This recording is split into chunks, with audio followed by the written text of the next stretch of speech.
Jina langu ni mchungaji Joyce Kariuki. Zaidi ya yote nimeokoka, Yesu ni Bwana. Ninawakaribisha sana katika ibada yetu, ikiwa ni Sunday ya 3 ya mwezi wa 10, na tunashukuru Mungu kwa sababu ametupeleka vyema katika huo mwezi, na kwa hakika tumeona uaminifu wake. Bwana Yesu apewe sifa. Wewe kukaa mahali umekaa ni uaminifu wa Mungu. Kuna wengi wangependa kuwa wanakaa lakini hawawezi. Tumekuwa na wakati mrefu sana katika hiyo wiki ya kuomboleza kiongozi na shujaa katika hili taifa la Kenya. But we thank God ya kwamba kila mtu hiyo ndio njia. That is the way. Hiyo ndio njia kila mmoja ya kwenda mahali ambapo umechagua.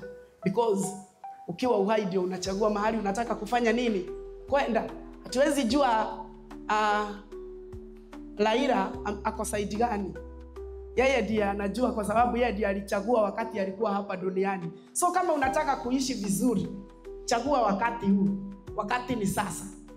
Bwana Yesu atukuzwe. Mada yangu asubuhi ya leo, kwa wale ambao huandika, na ninawashukuru sana kwa sababu ninaona huwa mnabeba notebook na kalamu mnaandika, na mkirudi pale nyumbani mnaendelea kuchambua kile ambacho tumekuwa tukijifunza. Mada yangu asubuhi ya leo inasema jua na usimame mahali pako. Ambia jirani yako, jua na usimame mahali pako. Je, wewe unajua mahali pako? Umesimama mahali pako? Bwana Yesu apewe sifa. Watu wengi hawajui mahali pao. Na kama haujui mahali pako, hauwezi ukasimama. Maana utasimama wapi? Utasimama wapi kama bado hujajua? Kwa hivyo jua, ukishajua, simama mahali pako. Nataka tusome katika kitabu cha Esther 4 mstari wake wa 14. Esther 4 mstari wake wa 14.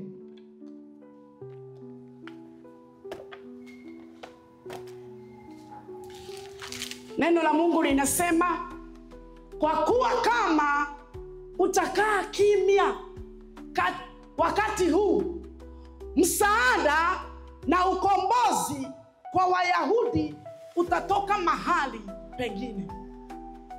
Lakini wewe na jamaa ya baba yako mtaangamia. Nani ajuaye kwamba hukuja kwenye nafasi ya mamlaka kwa ajili ya wakati kama huu?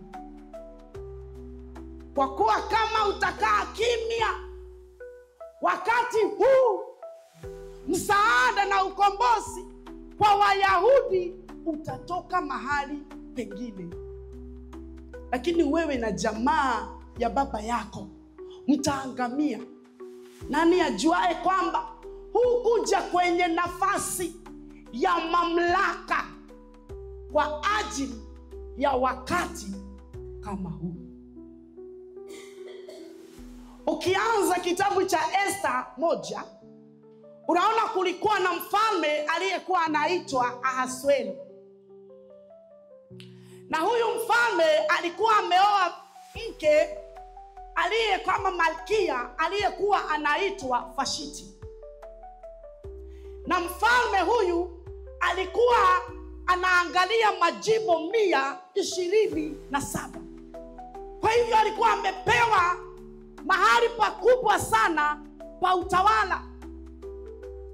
Na mfalme Ahasuero wakati huu akaita wote waliokuwa wanasimamia yale majumbo. Akawaita, akaadaa kalamu kwake nyumbani. Akawaambia waje kwa ajili ya mazungumzo ya jinsi watakavyoendelea kuongoza kila mtu jimbo lake. Na wakati ule kalamu ilikuwa inaendelea, naye malkia Vashti alikuwa mahala pengine kwa nyumba yake, akiwa pia ameandaa kalamu yake.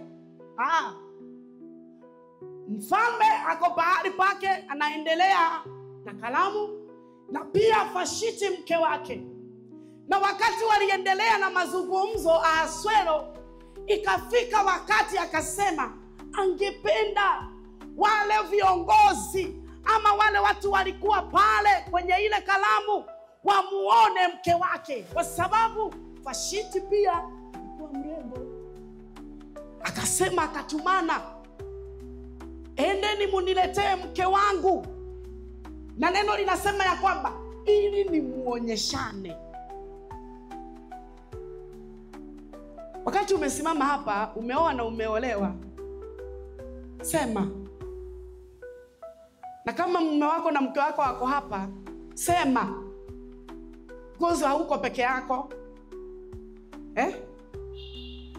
Bwana Yesu apewe sifa. Unavokaga, unakosa kuintroduce mke wako. Mtu anafikiria ni msichana. Unapata na yeye kuna kijana anatafuta mke. Ameona msichana mrembo hapa. Unapata akimtongoza, anamtaka. Unakasirikia mke wako na wewe ndio huku muintroduce. Mfalme akasema, niende niitiwe mke wangu Vashti, nimuonyeshane kwa hawa watu. Naye Vashti kwa maringo yake, mimi ni malkia. Mwambie siji, sikuji. Akakosa kusimama mahali pake. Ni mke gani anayeweza kuitwa na mume wake? Unaitwa na mfalme akuonyeshane, akuintroduce kwa wengine, na wewe unakataa.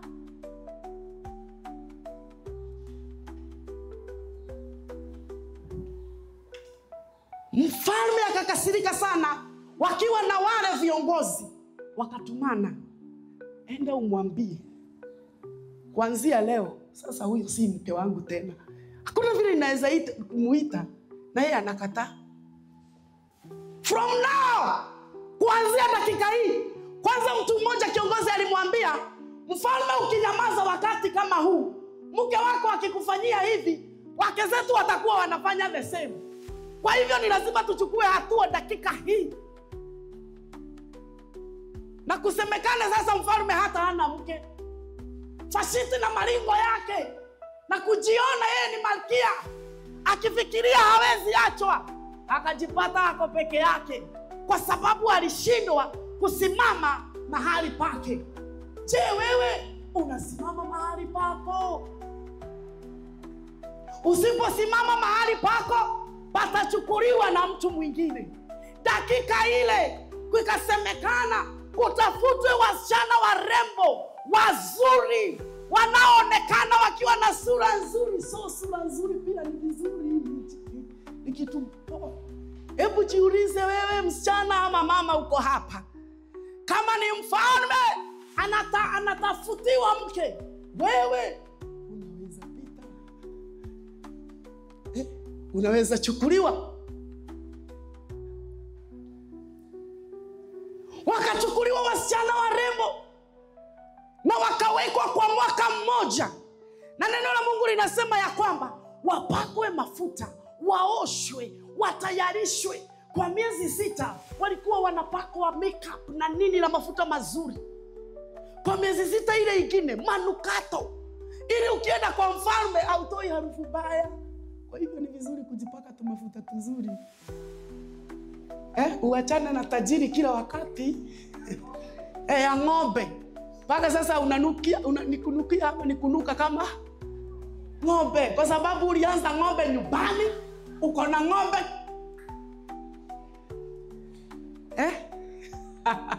Bwana Yesu apewe sifa. Nyumbani hata tulikuwa tunajipaka mpaka mafuta ya kupika. Yaani jua likiwaka kunanuka mkaago. Mfalme akasema hizo mikaago zote, hizo ng'ombe zote, mwaka mmoja hawa wasichana waoshwe, wapakwe manukato, watayarishwe vizuri, kwa sababu mimi ninataka mke. Bwana Yesu apewe sifa. Na wakati ule kukaa na msichana mmoja, kuna mtu mmoja aliyekuwa Myahudi, alikuwa anaitwa Mordekai. Na Mordekai alikuwa mlinda lango wa mfalme Ahasuero. akasikia ile habari, akakumbuka niko na kasichana ketu ambako baba yake alikufa, mama yake alikufa, mimi ndiye ninakaangalia, na kwa sababu ni karebo na kumeitishwa watu ambao ni warebo, nitakapeleka. Je, wewe ukipata nafasi unaita watu wenu ama unasema kiolile ni kiolile, siwezi muleta? Mordekai akajua huu ni wakati wa mtoto wetu, wa Esther wetu kupata mume. Akamleta Esther. Na wakatayarishwa kwa mwaka mmoja. So, alafu wakaambiwa ni wakati wa kwenda kwa nani? Kwa mfalme, ili achague nani? Ataoa nani? Yani kila mtu na staili yake ya kutembea. Wanapita mbele ya mfalme, mfalme anaangalia, anaona no, sio hii. Unapita unaenda. Mwingine anaingia na kila mtu na staili yake. I believe huko hakuko na mtu anaenda hivi. Wote hiyo mwaka yote walikuwa wamefunza mpaka jinsi ya kutembea. Kwa sababu ukienda kwa mfalme lazima utembee vizuri. Jifundishe jinsi ya kufanya nini? Ya kutembea. Na huwa ninaambia watu hata hapa, ukiitwa kuja utoe ushuhuda, acha kukunja hivi. Jifundishe kutembea tu vizuri. Bwana Yesu apewe sifa. Kwa sababu hakuna sekretari ataandikwa anaambia watu mmefika. Mko namna gani? Sekretari lazima akuwe mtu mzuri, anapendeza. Jina la Bwana litukuzwe. Esther ikafika ni wakati wake wa kupita mbele ya mfalme. Alipoingia, mfalme hakutoa macho kwake. Akasema mtu si mwingine, ni huyu. Esther akapata nafasi ya kuwa mke wa Ahasuero ya mfalme. Jina la Bwana lipewe sifa. Kwa sababu gani? Kuna mtu alishindwa kusimama mahali pake, aliyekuwa anaitwa Vashti. Sikiza nikwambie, sisi ambao tunamjua Kristo, kila mtu unastahili kuwa na nafasi yako katika nyumba ya Bwana. Ask yourself, what do I do in the house of God? Mimi ni nani katika nyumba ya Bwana? Nafanyanga nini katika nyumba ya Bwana? Gita zimejaa huku. Zingine hata zilibebwa na Theophilus kwa sababu hakuna mtu wa kucheza. Na uko hapo na unajua kucheza. What do you do? Unafanya kazi gani kwenye nyumba ya Bwana? Je, ukijua umesimama mahali pako, usiposimama mahali pako, atasimama na mwingine. Haleluya. Kama wewe ni intercessor na hauombi, Mungu atachukua mtu mwingine kutoka. In fact, Esther alikuwa Myahudi. Na Wayahudi hawakuwa wanaolewa kwa ile kabila ya Ahasuero, mfalme. Lakini that time hata haikuwa inaulizwa ati wewe ni wa kabila gani. Kwa sababu wakati kibali cha Bwana kiko juu yako, haiangalii kama umesoma, haiangalii umetoka wapi, haiangalii wewe ni wa kabila gani. Lakini kibali cha Bwana kikiwa juu yako, Mungu anakuinua. Haleluya. Natangaza kibali cha Bwana juu ya kila mmoja wetu asubuhi ya siku ya leo, ya kwamba tutapata kibali popote tuendapo, bila kuangaliwa tumetoka wapi, bila kuangaliwa sisi ni nani. Jina la Bwana litukuzwe. Esther alikuwa orphan. Esther alikuwa wa kabila ingine, lakini akawa mke wa mfalme. Na wakati mtu mmoja aliyekuwa anaitwa Hamani alijua ya kwamba Wayahudi wameingia katika ufalme, akatoa amri ya kwamba Wayahudi wote wauawe. Wakati unaingia, Mungu amekuinua, umejua nafasi yako na umesimama vizuri, kuna maadui huinuka kupigana na hatima yako. So do not celebrate ya kwamba Mungu amekuinua, umepata promotion and now you are silent. Wakati umefika hapo, jua ya kwamba maadui huinuka. Na hapa kukainuka adui aliyekuwa anaitwa Haman. Haman alikuwa ndiye wa pili kutoka kwa mfalme. So alikuwa anajiona, alikuwa anaona mimi siwezi futwa kazi, alikuwa anaona mimi ninapendwa na mfalme. Akaamuru ya kwamba Wayahudi wote wauawe. Hadi nani? Mke wa nani? Hadi mke wa nani? Wa mfalme. Na Mordekai aliposikia ile habari, akatumana kwa Esther. Akaenda akamwambia, "Endeni mwambie Esther, Hamani amepanga 1 2 3 4 ya kwamba sisi Wayahudi wote tutauawa." Esther akakaa kana kwamba juu Mordekai anamwambia, "Mwambie atusaidie ili tusiuawe." Kwa sababu yeye yako kwenye mfalme. Mke akiambia mume kitu, mume atakataa. Sikataa. Na unaona ni mke mrembo mwenye anatii mfalme. So wake mtiini wa waume we. Ili ukimwambia unataka kiatu hata aulizi swali. Ili ukimwambia unataka kupelekwa out hata akuulizi swali. Yaani hata anauliza utauliza saa ngapi. Lakini kuna wengine kabla upelekwe hiyo out. Kwa sababu ya vile umemjibu, vile umemuongelesha, sasa wewe na shida ni mwanaume wa aina gani? Ni wa aina hiyo. Hiyo ndio Mungu alikupatia hiyo aina. Kwa sababu aliona hiyo aina utawezana nayo. Sasa wacha kumuuliza wewe ni wa aina gani? Hiyo ndio aina yake. Najua hamtaongea but hiyo ndio aina ulipewa. Aidha uwe ni mume ama ni mke, ulipewa aina gani? Jifundisha kukaa na hiyo aina. Haleluya. Okay, Yohana ngoyo ria karina. Nao imba.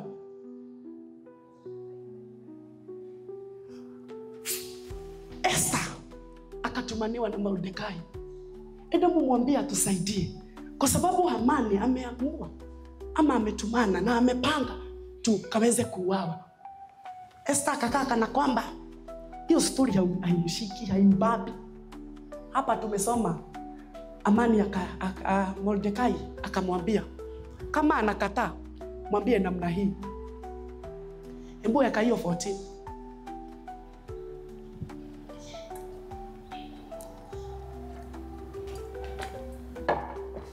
4:14. Akamwambia, rudi, enda umwambie, kwa kuwa kama utakaa kimya. Wewe Esther, umesikia tunataka kuuawa. Na uko na nafasi yako ya kusimama. Na hata wewe unaweza toa amri ama uambie mfalme tusiuawe. Kwa kuwa kama utakaa kimya, kama hautaongea wewe Esther, uko kwenye nafasi nzuri ya kuongea. Uko kwenye nafasi nzuri ya kuongea na mfalme. Sikia Esther, enda umwambie, kwa kuwa kama utakaa kimya wakati huu tunakuhitaji sana, umenyamaza,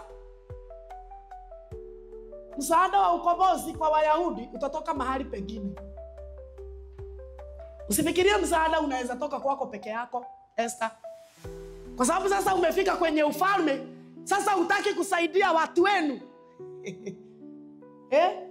Usifikirie usipotutetea, usipotusaidia na kwamba msaada wetu hautatoka mahali pengine. Bwana Yesu apewe sifa. Hata wewe usiposimama mahali pako, usifikirie ati hakuna watu watasimama hapo. Usifikirie na kwamba ukikosa kuja hapa asubuhi kuomba, ya kwamba hakuna wengine watakuja kuomba.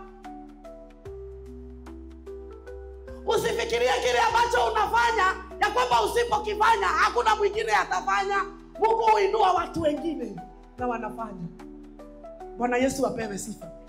Mordekai akamwambia, enda umwambie, usifikirie kama utanyamaza, kama utakaa kimya wakati huu tunakuhitaji, msaada na ukombozi wa Wayahudi utatoka mahali pengine.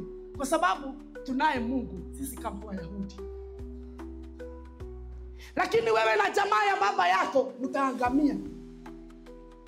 So usipotusaidia, wewe na jamaa yako ya baba yako mtaangamia. Je, wewe kama Mkristo unasimama mahali pako? Unatetea hii injili? Ama wakati inapigwa na wewe ni mmoja wa kuipiga?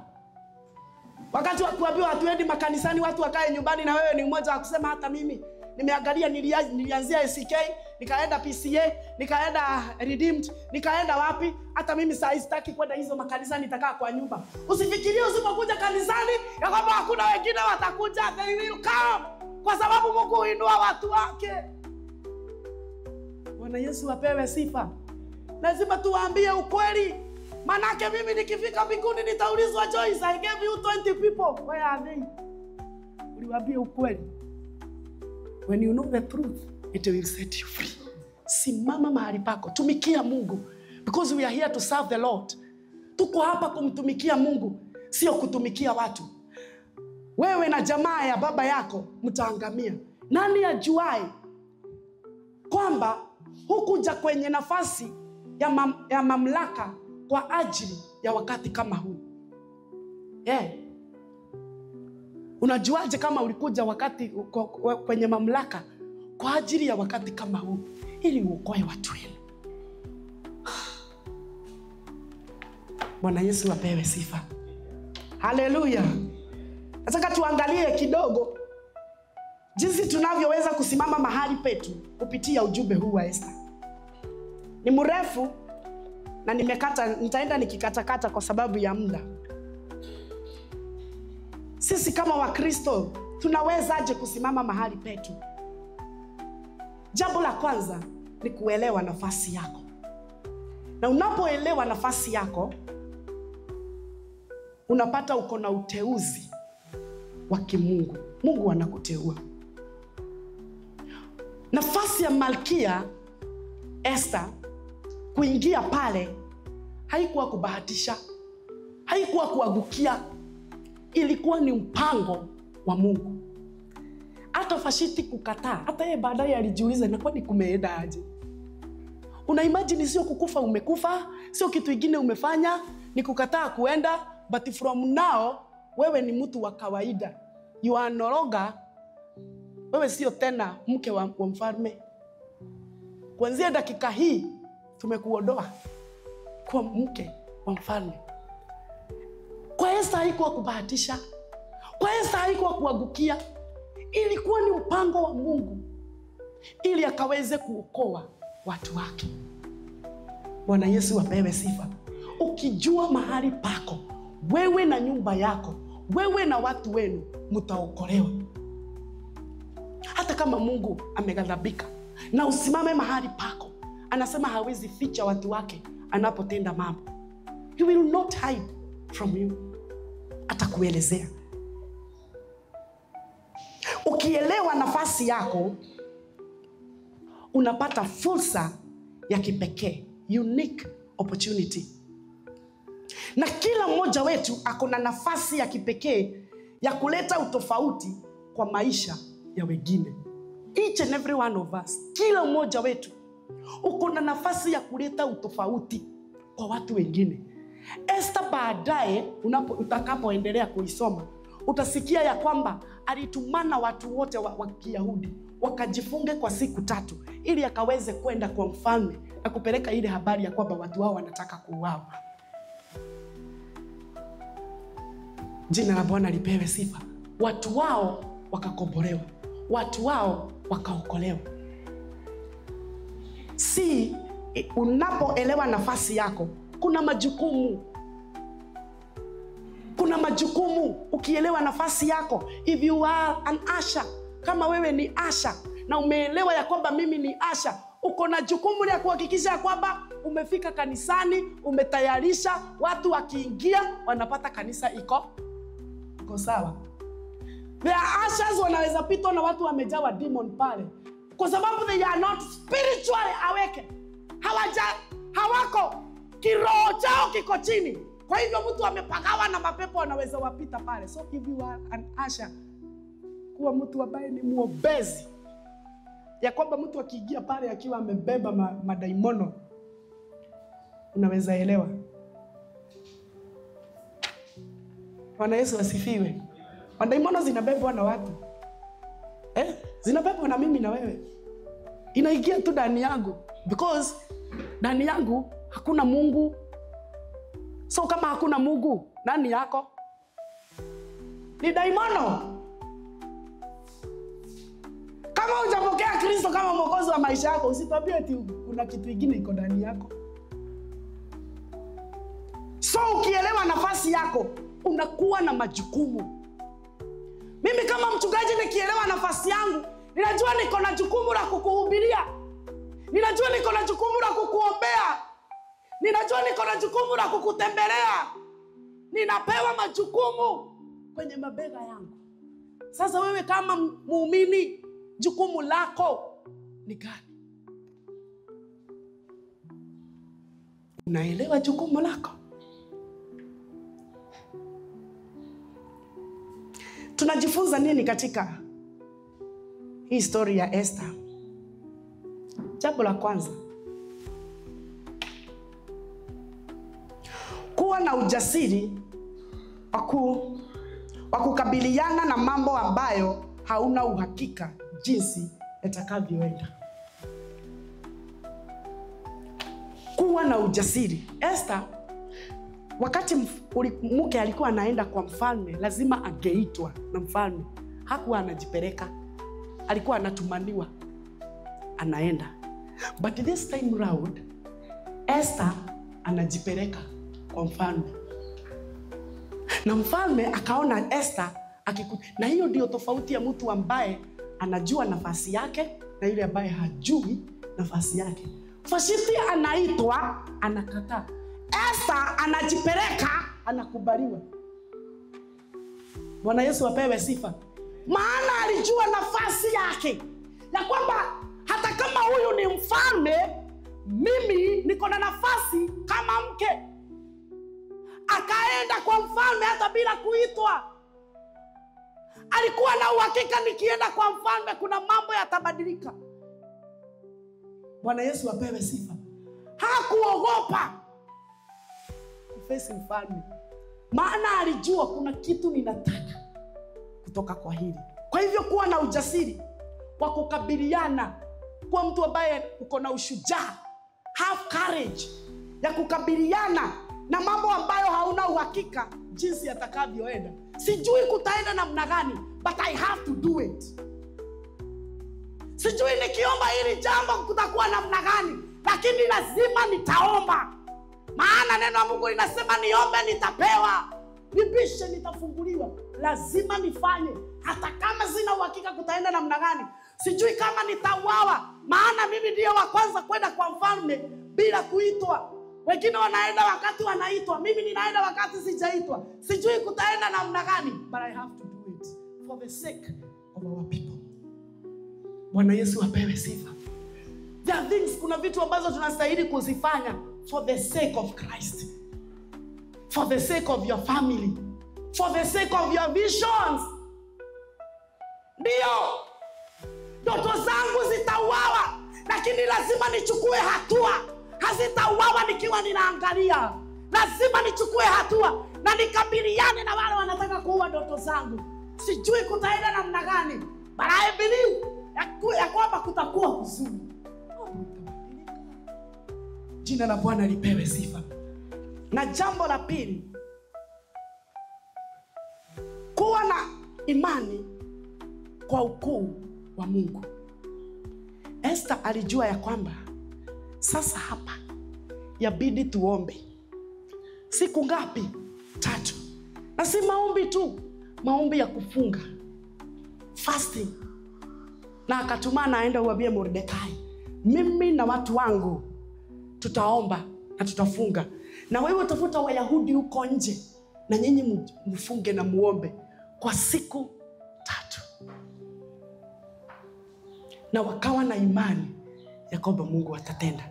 Wewe kuwa na imani kwa ukuu wa Mungu. Faith in God's sovereignty. Matendo yale Esther alifanya yalionyesha ukuu wa Mungu. Hakuwa mtu wa kuogopa. Usiogope. One time nikaona niko na shida sana. Nikajiuliza, kwani hizi maofisi za serikali zinakuwa za kazi gani? Nitaenda town kwa ofisi ya governor wa Nairobi. Na nikitoka kwa nyumba, hadi hata kama huna pesa, watu wanaona, na huyu mtu ako na pesa. In fact, even wakati hauna pesa, kaa kama mtu ako na pesa. Neno la Mungu linasema wakati umeanguka, kaa kama mtu ambaye amesimama. Wakati uko mgonjwa, usiseme uko mgonjwa, sema nimepona. Bwana Yesu apewe sifa. Nikabeba handbag yangu, nikaenda mpaka town. Hata sikuwa najua iko wapi, nikatafuta, nikaipata, nikaona ni huku, nikaikia. Kasema nataka kuona governor. Uko na appointment? Hapana, sina. Kwa nini nataka niko na shida, kuna kitu nataka. Na nikapitishwa. Na nikajipata yani nimekaa kwa ofisi. Ofisi ingine ninakaa na watu na wagalia hivi, nasikia tu zile mavitu wanaongea. Naambia Mungu, Jehova, ukiririkana niko na 100 kwa hii bag. But I am here. Unfortunately, ikawa hayuko, ametoka. Wewe unafikiria singemuona? Bwana Yesu apewe sifa. Kwani hao watu sio watu kama sisi? Ni sisi tunaogopa. Enda hapo ukiwa na ujasiri. Bora usitetemeke, ulizo unaenda wapi, unasema no. Mimi nilisema nataka kuingia kwa ofisi ya governor, kwa gate. Na maaskari wakaniangalia, nikaangaliwa, nikaonekana niko sawa, nikapita. As if najua hata naenda wapi na sijui. Nikaenda nikapewa tu maji. Nikakaa vizuri. Hata kama sikuona governor, niliingia wapi? Wale walikuwa wanahesabiwa walienda kuona governor. Hiyo siku nilihesabiwa. Niko kwa kitabu yake. Akipeperusha kama mfalme Ahasuero, aangalie usiku anapokosa usingizi. Aangalie ni nani anastahili kukumbukwa, aone kuna Pastor Joyce Kariuki. Na nilimuona huyu dada. Siku ebu atafutwe akuje. Yaani wale watu ambao wanaweza tafutwa walienda kwa governor. Mimi ni mmoja. Naweza pata nini? Bwana Yesu apewe sifa. Sasa zingine tunajijazaga. Mwingine tuliongea na yeye jana, akaniambia alijijaza akaenda kwa ofisi ya MCA. Na akamwambia twende. Kuna mahali nataka unipeleke, kuna shida. Na wakaenda na MCA huyu wetu wawe ndani. Na wakaenda mpaka huko kwa ofisi. Yaani mpaka wale walikuwa wamemuita wanamuuliza, "Kwani wewe ni nani? Umeleta MCA?" Wanamtambua. Sasa hiyo hawezi cheza na yeye hivi. Bwana Yesu apewe sifa. Wewe umepeleka nani? Hata mzee wa kijiji chenu wa nyumba 10 unaogopa kumface. Na kwenu kunaibiwa, kwenu kuna mwagwa maji ovyo ovyo, lakini hata mzee wa nyumba 10 huwezi mface. Nani anajua kama uko kwa hiyo ploti ili uokoe hao watu? Nani anajua uko kwa hiyo ploti ili utetee hao watu wakati kama huu? Bwana Yesu apewe sifa. Hapo huko unajua mahali unakaa, sio au kwenda tu hivyo kimchezo, si kimzaha. Hapana, si kuangukia. Ni Mungu alipanga ya kwamba katika hiyo ploti unaishi ulete mabadiliko. What kind of mabadiliko umeleta huko? Watu wanajua wewe umeokoka, unaendanga kanisa. Ama kwako ni zile muziki za hata hazieleweki, hata mtu haezi sikia neno hata moja nimesema nini. Hata kukiulizwa unataka nani? Yule kijana wa muziki. Yule mama wa makelele. Yule mama anasemaga pegi zimeibiwa. Mama, mabadiliko ni gani umeleta mahali huko? Esther alileta mabadiliko. Na jambo la 3, kunyenyekea na kutii. Kuwa mtu ambaye ni mnyenyekevu na mtu ambaye anatii. Vashti alijiona hakunyenyekea na hakutii. Esther alinyenyekea na akatii. Mfalme mpaka anamwambia, Esther, hebu kuja niambie unataka nini, kwa sababu hata nusu ya utajiri wangu nitakupatia. Nusu ya utajiri ya mfalme mimi nitapatiwa. Bwana Yesu apewe sifa. Ukifanya vizuri, ukitenda vizuri, mtu hata gari yake anakupatia nini? Hata anaweza kupatia wale Harris. Toa ile pesa unataka. Bwana Yesu apewe sifa. Haleluya. Ukifanya vizuri, Mungu anakufungulia gara yake. Anakuambia chagua, what do you want? You are my child. Unataka nini nitakupatia.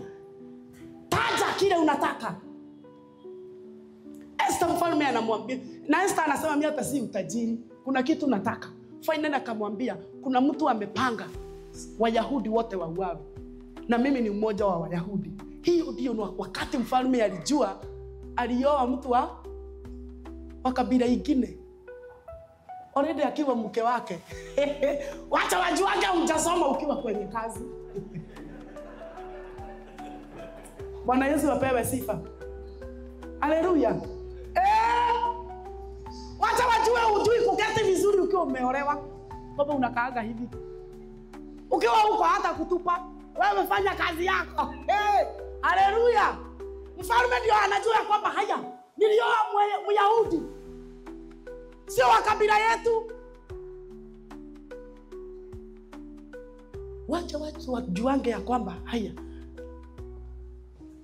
so huyu akwagi amesoma, hanaga certificate za nini, za form 4, ulipeleka ya IRI. Wakapi wamesoma IRI. Hiyo inaweza kukupatia kazi. Kukiangaliwa wale wamesoma leadership, yani wewe ni kiongozi, umesoma leadership, unachaguliwa.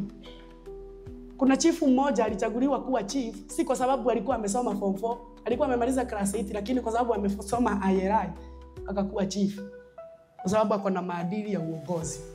Wewe unaweza peleka certificate gani? Ni nini unaweza peleka? Jina la Bwana lipewe sifa. Bwana asifiwe. Nataka nimalize kwa sababu muda umeenda. Haya mafunzo tunayatumia aje? Jambo la kwanza, tambua nafasi yako. Kuanzia leo, enda ufikirie hili jambo. Nafasi yangu ni nini? Mimi naweza fanya nini? Katika haya maisha, naweza fanya nini?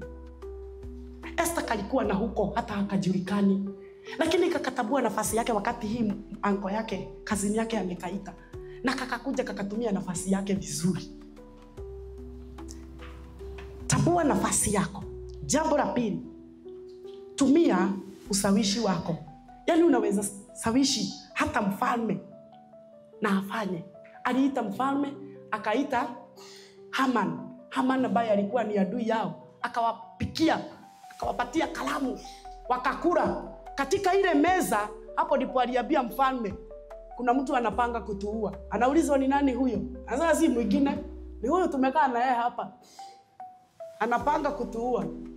Yaani wewe unapanga mpaka adui yako ako kwa hiyo meza, mnakula pamoja, unamstaki. Huyo alikuwa anasema ni wawe. Yaani uwe bibi yangu, you kill my wife. Wewe mwenye umepanga wauawe, wewe ndiye utafanya nini? Utauawa. Finally Haman ambaye alikuwa adui wa Wayahudi akauawa. Yeye alikuwa amepanga wauawe, kikabadilika. Huwa ninasema hivi, ukipangia mtu mwingine mabaya, ama ukimpangia kile ambacho unampangia, mpangie ukijua ya kwamba mikono inaweza badilishana, upatiwe yake. Je, kama umekuwa ukiombea Pastor Joyce aangamie, akufe, ateseke, Mungu akwambie sasa tunabadilishana, unapewa Pastor Joyce, nani ataangamia? Utaangamia, utateseka, utaumia, utakufa, na ni baki. So if you are praying, ombea mtu maombi mazuri, ili Mungu akisema ninakupa yake, at least unasema jina la Bwana litukuzwe. Nilimwombea apate hali, nilimwombea apate mume, nilimwombea inuliwe. So hiyo itakuwa yangu. Haleluya. Bwana Yesu apewe sifa. Haman akapanga Wayahudi wauawe, lakini yeye akauawa. Jambo la mwisho, trust. Amini ukuu wa Mungu. Nothing, hakuna kitu ambacho hakiwezekani kwa Mungu. Hata yale mwanadamu anaona kwamba hayawezekani. Hayawezekani hili kabila kuoa hili kabila, lakini kwa sababu ninaamini Mungu, nitaolewa huko. Jina la Bwana lipewe sifa. Amini ukuu wa Mungu. Ayubu alisema ya kwamba nimejua unaweza mambo yote. Baada ya kupitia dhiki na mateso, akasimama akasema, nimejua hakuna jambo chini ya jua ambalo hauwezi ukafanya. Napotamatisha, kujua nafasi yetu na lengo letu katika maisha ni ya muhimu sana.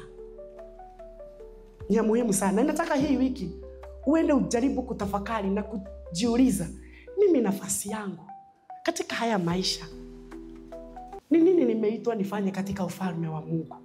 Ni nini nimeitwa nifanye kwenye kanisa la Mungu? Nafasi yangu ni gani? Na ukishajua, simama kwenye hiyo nafasi. Simama katika hilo pengo. Usi unasema hawaku wamepanguza viti na wewe ndiye ulikuwa. Hakuna mtu hawezi panguza viti. Nobody. Kila mtu anaweza.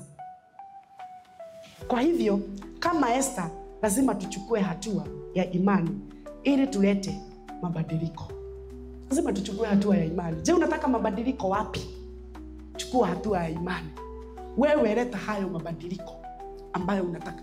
Labda mimi sioni hii sanduku imekaa vibaya, lakini wewe unaona. Leta mabadiliko, weka mahali inastahili. Kwa sababu mimi sioni, wewe ndiye unafanya nini? Unaona. Kila mtu ako na nafasi yake. Kila mtu ako na mahali pake. Na tukifanya hivyo, Mungu wetu atasifiwa. Tukifanya hivyo, kutakuwa na mabadiliko katika maisha yetu. Kwa hivyo jua na usimame kwenye nafasi yako. Liwe liwalo. Simama kwa miguu yako. Dakika tu moja mwambie Bwana, nisaidie kusimama na kujua mahali pangu. Mungu amekuweka mahali huko na amekuleta katika Glory Outreach Assembly wakati kama huu kukiwa na sababu. Si tu bahati, kuna sababu. Si tu kuangukia, sio bahati baya. Uko kwenye Glory Outreach Assembly headquarters a time like this kwa sababu kuna kitu Mungu anataka ukaweze kukifanya. Tafuta kujua na kuelewa hilo kusudi lako. Ni nini Mungu anataka? The time niko hapa, miaka 2 ambayo nitakuwa hapa, miaka 10 yenye nitakuwa hapa. Ni mabadiliko gani nitaleta katika nyumba ya Bwana? Ni mabadiliko gani nitaleta katika maisha ya wengine? Naomba huu ujumbe utakutia nguvu na utimize lengo lake katika maisha yako. Hili ndilo ombi langu katika jina la Yesu. Baba, ninaomba katika jina la Yesu ya kwamba huu ujumbe utaleta mabadiliko kwa watu wako. Utatia wanao nguvu na watimize lengo lao katika maisha yao kwa jina la Yesu Kristo. Kama Esther tutainuka na kusimama mahali petu ili jina lako likasifiwe, ili jina lako likainuliwe katika jina la Yesu. Umetuleta hapa wakati kama huu ili tulete mabadiliko. Naomba kwa jina la Yesu yale mabadiliko Bwana umeweka ndani yetu tukaweze kuyaleta ili ufalme wako ukazidi na kupanuka na jina lako lisifiwe milele daima. Wale hawaelewi kwa nini wako katika ulimwengu, kwa nini wako katika hii nafasi, naomba katika hii wiki utazungumzia kila mmoja wetu na tutajua nafasi yetu na mahala petu na tutasimama ili ukaweze kuinuliwa katika jina kuu la Yesu Kristo. Inua mikono yako mbele zake Bwana. Baba, nanena baraka juu ya kila mmoja wetu. Natangaza ya kwamba mikono yetu imebarikiwa. Natangaza ya kwamba chochote tutakachogusa na mikono yetu kitafanikiwa katika jina la Yesu Kristo. Wewe ndiye umesema utabariki kazi ya mikono yetu na tunaamini ya kwamba hii wiki Bwana tutakuona ukitubariki mara 30, mara 60, mara 100, vikapu vyetu vikajae, vikafurike, nalo jina lako lisifiwe. Tunapoondoka na kuelekea nyumbani, enda na kila mmoja wetu. Hii wiki Bwana, tutokapo na turudipo, natangaza neema, natangaza kibali, natangaza baraka juu ya kila mmoja wetu. Natangaza mabadiliko na kila mtu kujua nafasi yake. Maana tunaomba haya tukijua ya kwamba wale wamekuja hapa wakiwa na mizigo mizito utaweza kuiondoa. Wale wagonjwa watapata uponyaji. Wale wanatarajia milango ikafunguke, Bwana wafungulie milango. Chochote mtu anahitaji alipofika mahala hapa, ninaomba ukawapatie wanao kwa utukufu wa jina lako. Tunaomba haya kwa jina la Mungu Baba, Mwana na Roho Mtakatifu. Twaomba na kushukuru. Amen. Celebrate the Lord with a better clap in Jesus' mighty name.